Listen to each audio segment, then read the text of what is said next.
Good morning. রোজই ভাবি দিনের সবটুকু সময় তোমাদের সাথে শেয়ার করব, কিন্তু ল্যাদ খাওয়া ছাড়া আমার তো কোনো কাজই থাকে না। আজকে অনেক দিন পর একটা সুযোগ পেয়েছি যে এটা তোমাদের সাথে শেয়ার করতে পারবো। So welcome to my little slice of haven. আজকে আমরা গেছিলাম ব্যান্ডেল চার্চ। সেখানে আমাদের সার্ভে ছিল, এটা একটা কলেজের অ্যাসাইনমেন্ট ছিল, গ্রুপ প্রজেক্ট টাইপ অফ।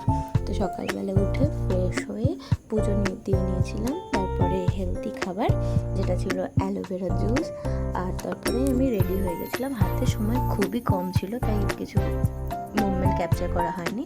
দাদা আমাদের ছেড়ে দিয়ে গেছিলো স্টেশনে। তো দেখো, আমরা ট্রেনে করে গেছিলাম ব্যান্ডেলে, তো সেখান থেকে টোটো করে গেছিলাম ব্যান্ডেল চার্চ। হুগলি স্টেশন থেকে ব্যান্ডেল চার্চটা কাছে পড়ে, ব্যান্ডেল থেকে ব্যান্ডেল চার্চটা একটু দূরে পড়ে। তো এরকম ছিল ভিউটা, অপূর্ব সুন্দর একটা জায়গা। তোমরা যারা গেছো আমাকে কমেন্টে জানিও। এক একটা স্ট্রাকচার দেখলে মন ভরে যায়। কিছু কিছু জায়গায় ভিডিও করা অ্যালাউ ছিল না, তবুও আমি তোমাদের জন্য ভিডিও করেছি।